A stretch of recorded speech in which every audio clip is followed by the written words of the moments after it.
get a lot of Canadians that are tired of Canada and they want their visa here. So I've been through this with a few clients, so I kind of know like what you have to do and kind of what to look for.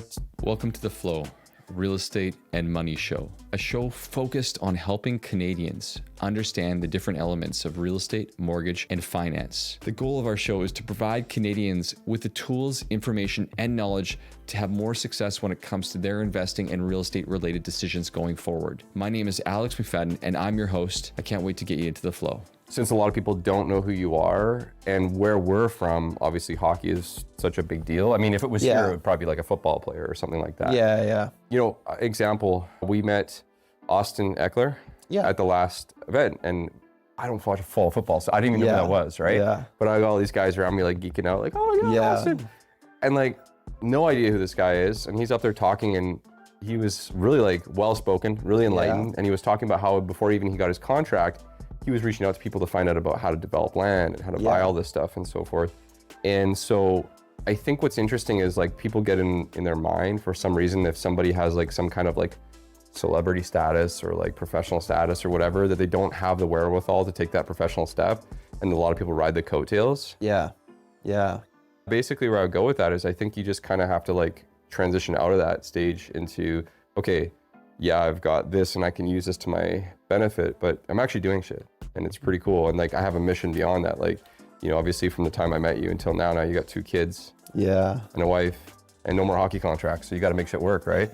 Yeah, no, and I actually have a podcast coming out with an old retired NFL guy too, and it's called Game to Gain, and we're interviewing like a ton of ex-athletes and stuff that have gone from their sport into real estate, and like we just talk about like first their sport experience and everything, because I mean I don't know that much about football players and everything. Like they have like 53 guys on their teams, right? And in hockey it's like 23, right? So it's fun to learn about the difference in like sport, but then we kind of move on to talking about like how they get into real estate and everything, and a lot of those guys just they had another teammate or something that was already investing or like learning about real estate and everything, and they were just curious, and that's kind of how it started, right? And it was the same for me. It wasn't like a teammate of mine or anything, but like my family's been in real estate my whole life, and when I first came into the league and everything, I mean, I was so focused on just like hockey, and like obsessed with what I can do to get better in hockey. And then like the longer you kind of play, the more it almost turns into a job eventually. And like it's like sad to almost say that, right? Because you work up this dream and like you work your whole life to get there, and like when you get there it almost turns into a job again, which is kind of sad. But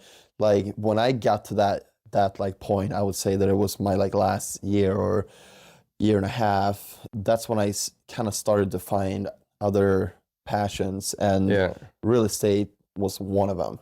So dude, there's like so much to unpack from that. It's wild. I know. Okay, so speaking on that, I guess from my perspective, what I found, you know, most interesting, and you talked about the football, there's a lot of guys who are into football, and I think about this. So in the conversations that I try to have now, a lot of it's actually more about money than just real estate, because in my experience with money was really bad growing up. Like didn't have a lot of it, and so it was always like there's not much money, and so it was super negative. And what I learned about a lot of, in talking to yourself and a number of other athletes and people, whether they made it to a high level or maybe like a semi-pro, is like a lot of people who are really competitive in that space, I feel like it's either one or the other. Like they completely lose everything. They throw all their money away because they don't know what the hell to do with it because they never had any. Or the opposite, which is, you know, in your case where you're like, okay, well, like this isn't going to last forever. I really need to figure something out, which is obviously where you're at this point. Yeah. Well, have you found like, you're so far in talking to, what's your co-host name?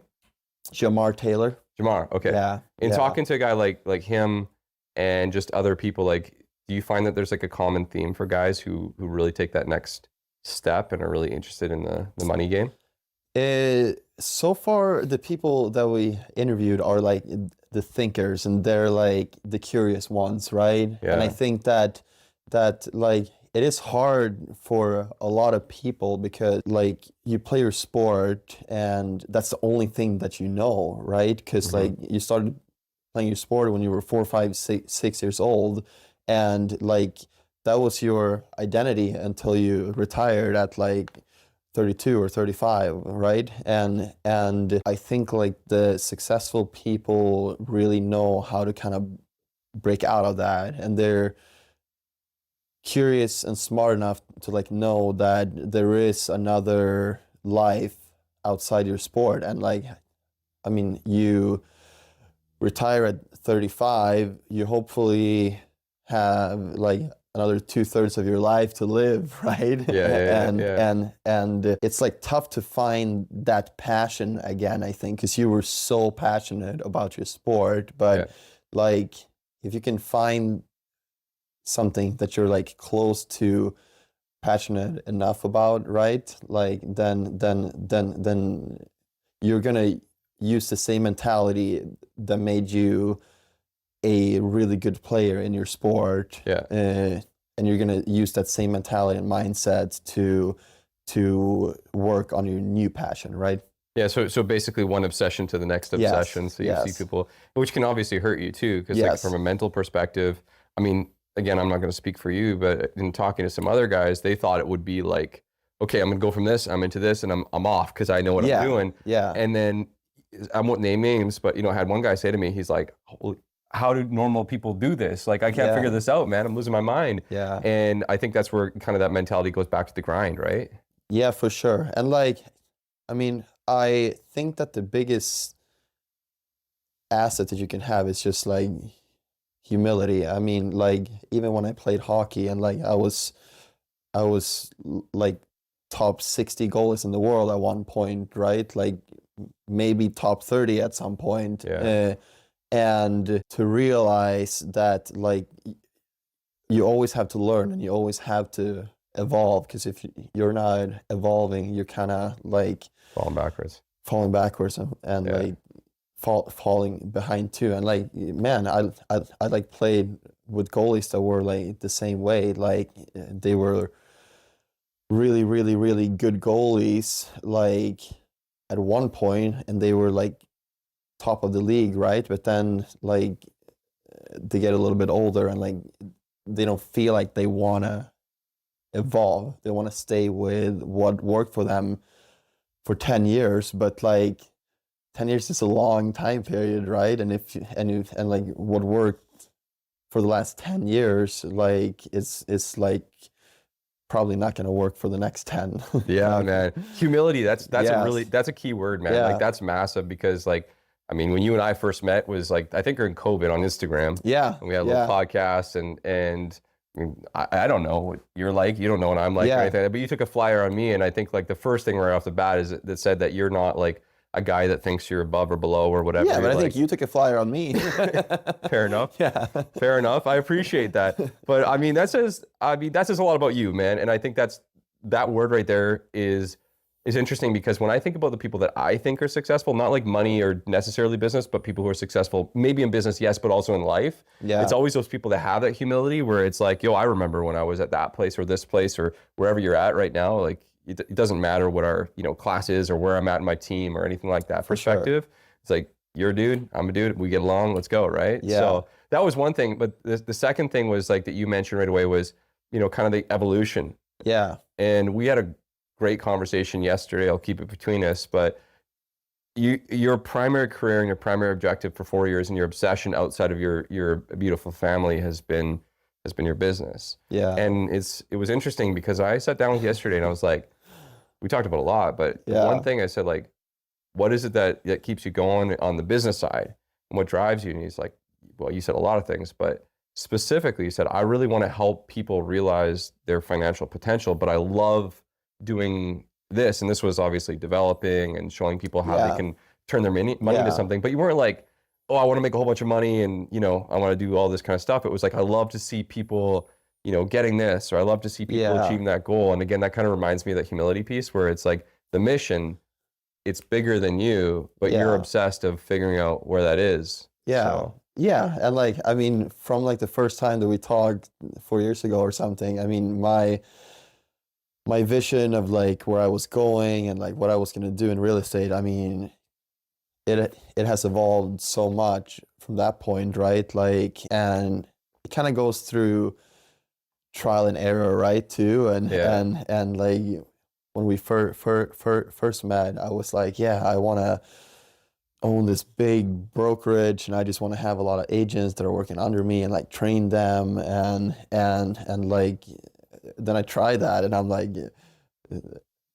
this is not what I want to do. Yeah. Right? And the longer I'm in this business, I'm like kind of fine tuning, and I'm getting to like where I want to be now, I think. So yeah, it's fun. I mean, it's a good reminder, everybody, like where you set out and where you are right now. It doesn't mean that's a bad thing. It's just your path has changed and you got a different place from that perspective. I think the people that listen to my podcast, I mean, I get such an array of people, but genuinely give a crap about the people that we're talking to and want to understand the kind of the story of where they're going. So when, you know, I think the last time we did a podcast like 2 years ago, we were talking about it, the big thing at the time, you know, just speaking on the real estate side, the big thing at the time was people in the hot market in Arizona and the hot market in Canada, everybody was like, let's go buy Airbnbs in Arizona. And it was funny because you were telling me yesterday, you're almost like, don't just buy Airbnbs in Arizona. So like day to day, what does that look like for you and what's changed there? Yeah, so like, I mean, 2 years ago, I was getting like 3-4 calls a week with like guys like, hey, we want to buy Airbnbs. We have this much money. Like, how much money can we make? Just break everything down, right? And back then, the challenge was kind of just like finding a place that makes sense financially and everything. But most properties made sense back then, right? We're borrowing money at 2% rates, right? Yeah, well, like, so with Canadians here, we're still like prime plus two, right? So like a lot of guys we got in like the low fours. This has kind of evolved now to like, now I'm maybe getting like one call a month maybe with someone that's looking for an Airbnb, and I'm kind of just like, I mean, you missed the boat. Like, it's my first questions that I asked them is like, are you gonna pay cash for it? No. Okay. Are you gonna self-manage it? No. Okay. Well, like, all your income is gonna go to those two things, right? Because like your mortgage is gonna be like on the typical Airbnb that we're looking at, like 800,000-900,000. Like, your mortgage is gonna be like 4,500 to $5,000, right?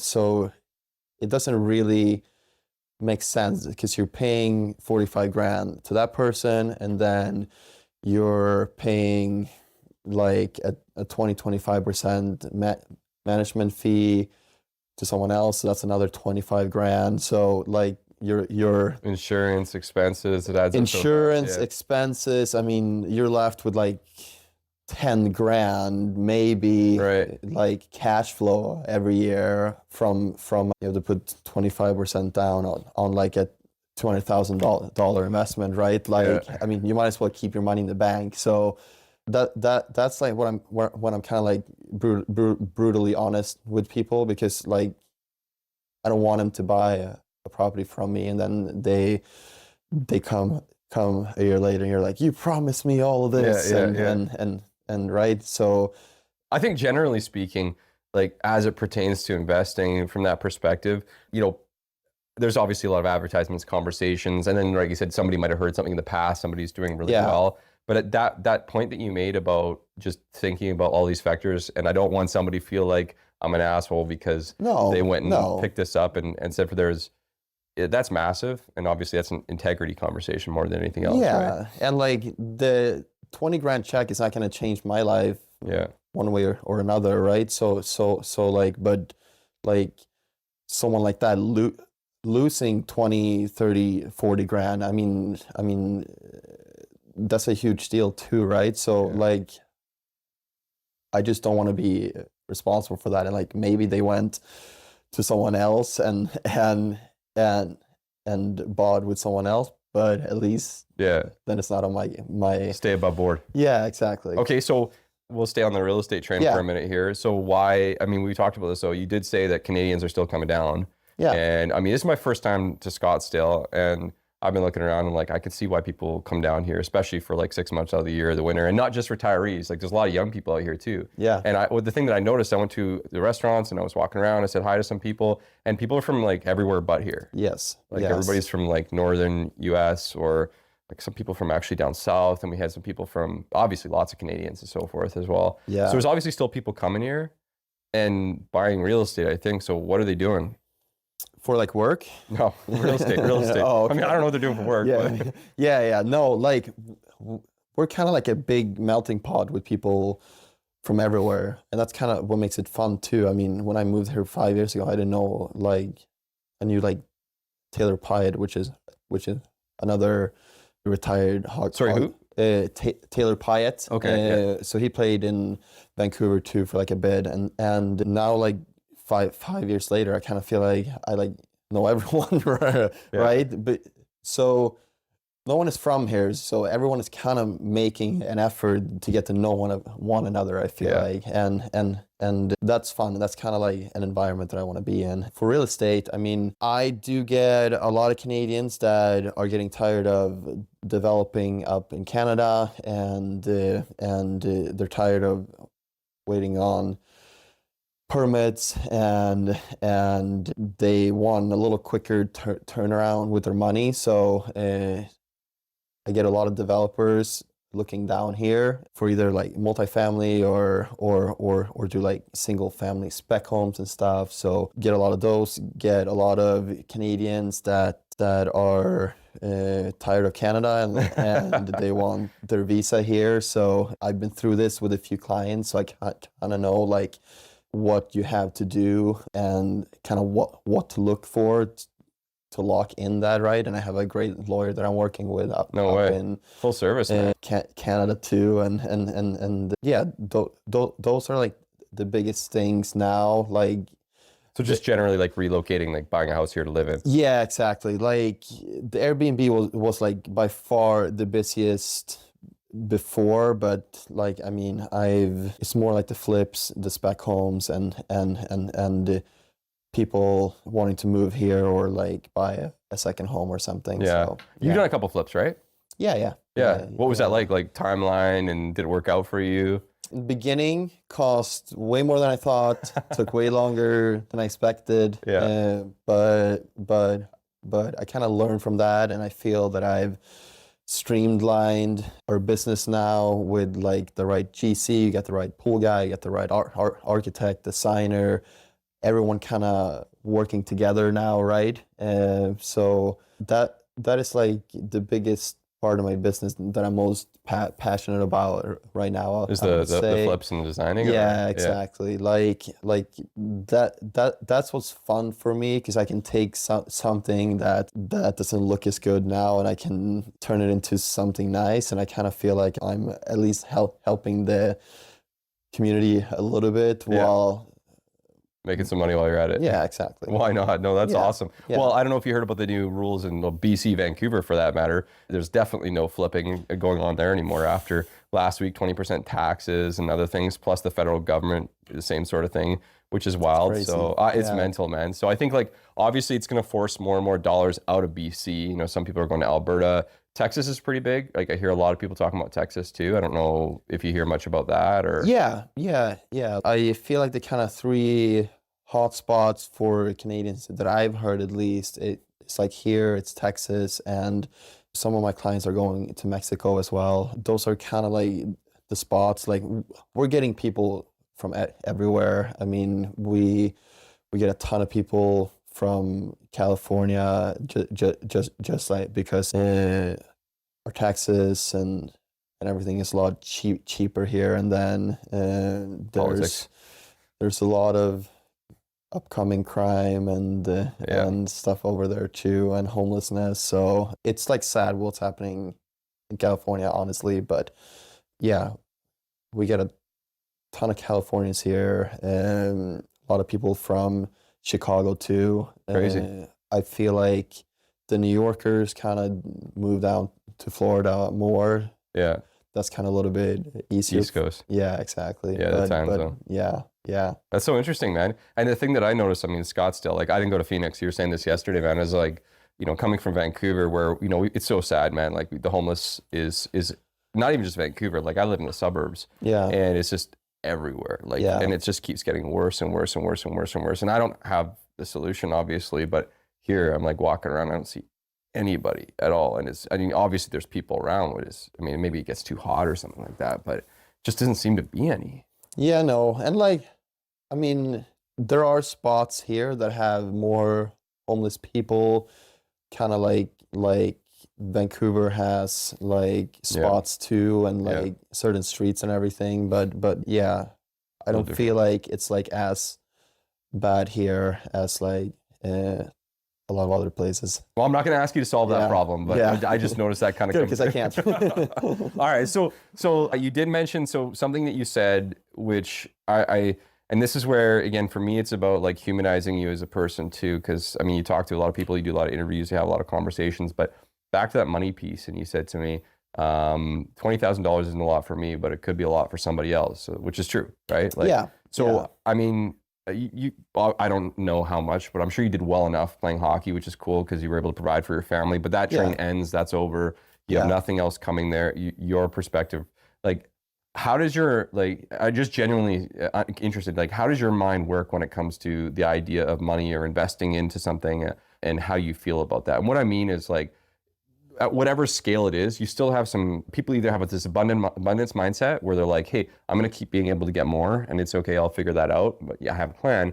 Or scarcity. And that mindset is like, I can't spend that money, I have to put it aside. I'm a little bit nervous or I'm a little bit scared. So like, where do you kind of lean in that place, and how do you get by with just kind of your situation? Yeah, I'm like more in the first mindset, that I would say that I'm just like, I mean, I want to take a few chances while I'm still young, right? And I still feel that I have like time to make money, right? And like, not every investment is gonna go like good, but like the more I learn, and like the more and more times that I'm doing this, I'm like more and more comfortable with like the numbers and everything, right? And like when I first started flipping and stuff, it was like, oh fuck, I like found this property that's been on the market for like 3 months, and I'm like, yeah, like why is no one else buying this? You know, like the numbers make like sense, and then I like get to like the end, and I'm like, oh, I see why no one else bought it, right? So it's just like learning, and the costs of building has like gone up a lot since I first started as well too. So that's something to kind of consider. But I'm more of the mindset that I'm always going to be able to make more. Like maybe when I get older, I kind of slow down a little bit. But while my wife is kind of like the opposite, with the scarcity mindset a little bit. So I like should listen a little bit more to her at times, and sometimes I do get a little carried away, I guess, but we usually meet somewhere in the middle. So cool. That's awesome. It's good to have that balance, right? The yin and yang. Exactly. Right? So in all these projects that you've had so far, like what is one like, oh shit moment? Like that one was brutal and you probably learned from it, or I would love to hear what you learned from it. Like what is that one that stands out in your mind? Like, damn, don't do this, guys. Yeah, so like we had a project, and this was one of my first ones, and like all of my friends were like pre-selling all these properties and everything, and like they were doing great, and I found an off-market buyer for it like before we even got plans approved, right? So it was a 4,000 square feet new build, and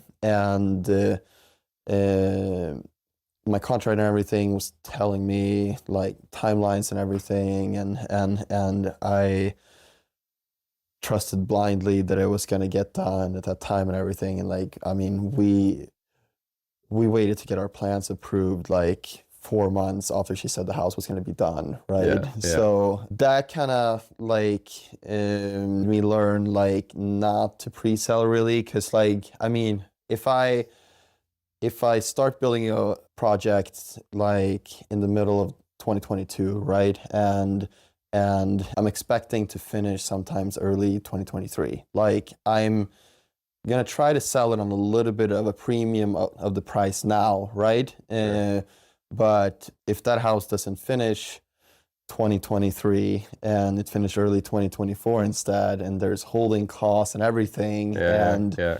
the market in 2023 went up a lot, like then I not only did I lose money on the holding costs and everything, but like I also lost money on the back end because I could have sold that property for like 500-600 grand more Wow. than like what I pre-sold it for, right? So pre-selling is like good in certain situations, I feel like, but I'm like kind of moving all my guys away from doing that, because like, I mean, buyers come in and they want to change stuff and put their touch on like the house too, and they see like, oh well, the tile is not in yet, so like we want to change that, and it's like, okay, well, like we already decided and paid for everything, so like now we're gonna undo that, and you're gonna have to add it, and it's more time and more money and everything. So I generally try to stay away from pre-selling now, because I felt that like I did leave a lot of money on the table there. Lose $500,000, that'll kick you in the ass. Yeah. Yes. No, Yes. that's absolutely fair. Yeah. It's interesting because the pre-sale world is obviously pretty big up in Vancouver.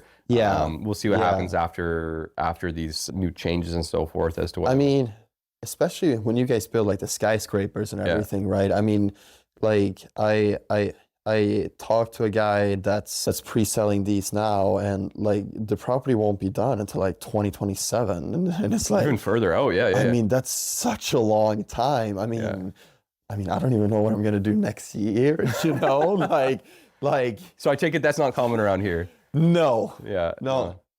Like we usually tend to pre-sell stuff when we're through framing, because then we know we got like 5-6 months left, right? And anything longer than like that, it's just so hard to like know the timelines and everything, and the buyers have like a hard time picturing what they're gonna get to. So it's such an interesting, like I said, mentality, because like I said, back in BC and most of Canada for that matter, specifically in like Vancouver and Ontario, Toronto area, there's so much pre-sale because they need it for financing, right? They have to sell like 60% of the units ahead of time. But you know, like I just had a client the other day, and I was just talking today, and he closes on his place in 2 weeks, and he bought it 2.5 years ago. And then when he goes in to do his like walkthrough, it's like the wrong color of every single thing on there, and they're like, "Whoops! Like here's $5,000, like see you later," sort of thing, right? yeah, And he ended up getting a parking spot because he had a good realtor out of it, but still, it was a little bit of a crazy situation. And then between here and that time, the government changes rules, rates go up. Now I don't qualify. Well, it's so tough, like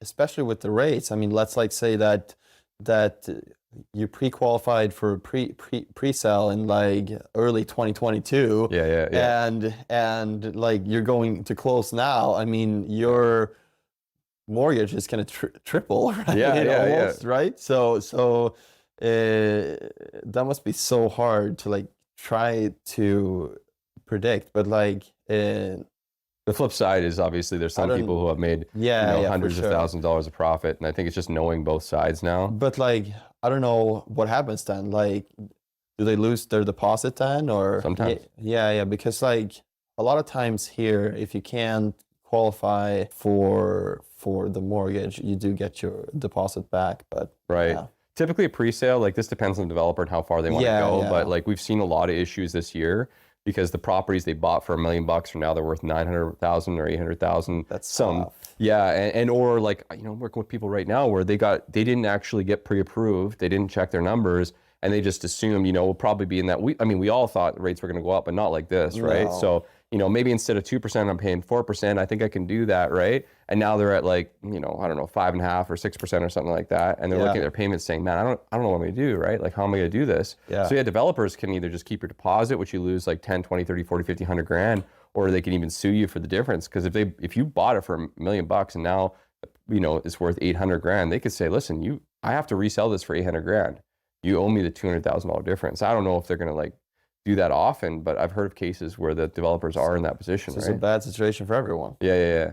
Not ideal. So anyway, it's not going to happen in Arizona because you don't sell pre-sales and people come down here. So development's cool. The flipping thing's a really interesting thing for me because I think like when people think of flipping, typically they're thinking of like HGTV. You go in there, you just pound some walls, you put on some paint. But you're talking about like large scale, like throwing in a pool, like changing the whole thing and making it really stand out, hey? Yeah, no, like the cosmetic flips, like there's not that much to be made in there, I feel like, and so like the smallest ones that I do is like I'm doing one right now with some clients from Vancouver too, but we bought like a 1,800 square feet home and we're adding 600 square feet and adding a pool and like and like everything is new, like electrical, plumbing. I mean, it's the whole thing. It's basically a brand new house, right? But yeah, those are like the smaller ones that we do, and then the bigger ones. I'm not the developer on it, but I'm the agents. My guys from Vancouver as well. They're buying land in a really good location here, and they're building 9 townhouses on there, and selling. So that's like one that's like the biggest project that I've done so far, and a lot of spec homes in between, like 5, 6, 7,000 square feet. But yeah, you know what I love the fact is that you've actually done it. Yeah. And I think that makes a huge difference. It's like when I talk to a client about buying rental properties or investment properties, like I've got, multiple and I've done that before. So I can say, hey, like this is how I screwed up. Don't do this. Or like you can think about doing this from that perspective. I think it gives you a lot of insight to like actually be able to speak somebody straight in their eyes and say like, I did this. Yeah. Don't do that because you're going to screw up. And you're actually in a position where you can say, hey, like do this. So Canadians that are moving to Arizona are the ones that you're seeing mostly are looking to develop, or they're looking to do a large scale flip, or they just want to move here permanently and buy a house sort of thing. Yeah. Or I just have people that are still in Canada and they're never going to see the project, but they want to invest some money and make it grow. And if you do it a few times, like a lot of their goals is like, like if we can do a couple of these like flips, then like I can just take that money and I can build a house for myself down there, right? Sure. And so why not? Why not? Put your money in Arizona, give it to Eddie, he'll flip a couple houses for you and throw it back. Not a bad ROI. I like that. All right, so switching topics here. We started off with this, we'll kind of end off with this, is like I always like to know like what someone's version, like how do you define, this is a vague question, so I just want to hear your answer. How do you define success? I define success with internal happiness, I guess. Like I don't want to be the guy that just works my way into like the ground, and I don't want to, and like I'm at home and I don't spend time with my kids and I don't see them grow up and everything, right? So like, I mean, I feel that I don't just want to have success on one level. I want to have success on like all levels of my life, and when I have that balance, I feel happy, and I think like that's like the best way that I can describe it, I guess. But no, that's good, man. I appreciate that. There is like an internal happiness that I get a lot of the times, and just like grateful for where I am, right? And it almost gets like a drug. So I'm chasing that feeling all the time, right? So always trying to get to the guy. I got you, man. And it must be killing you that we're on the golf course here right now. Just sitting inside a hotel. I was thinking about this. It's like beautiful sunny day. It's like probably snowing and raining back home. I know you're in the sun all day long, but I'm like, yo, come down to Fairmont, and you are hanging out in a room with me in the dark, cold, away from your kids. So I'm sorry for that. No, you're all good.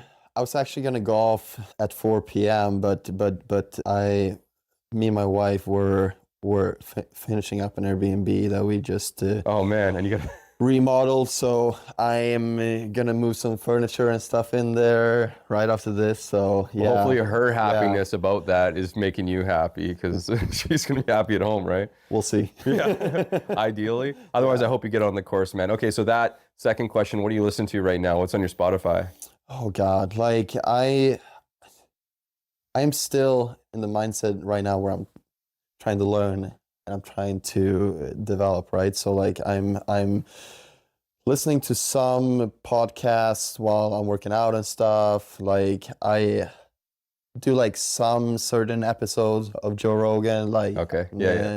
I don't like everything, but a lot of that. There's some health podcasts and stuff that I listen to as well, and yeah, like I mean, the most stuff that I listen to in my headphones is like my morning meditation, I would say. So nice, man. So yeah. All right, that's the morning routine. Yeah. We just got to get you getting a little more sleep so you can be. Yeah, I know. Probably not easy with the 6-month-old. So I don't fall asleep during the meditation. Yeah, right on, man. Listen, man, I appreciate you coming down. Thank you so much, brother. Thanks, brother. I'm sure these guys will enjoy it and reach out to you when they want to do their next build. Yeah, let's do it. Cool. That was an unreal episode of The Flow. I hope you enjoyed it as much as I did on my side right here. If you haven't already done so, make sure to check out all of the incredible resources that we have available. You can find us on Instagram at Flow Mortgage Co. You can find us on our website, getflowmortgage.ca. And of course, don't forget our free first-time homebuyer masterclass that's currently available on our website for anyone who listens to the episodes. And if you loved what you listened here today, the only thing that we ask for is to share this with someone else that you think this could help. And hey, maybe leave us a great review online.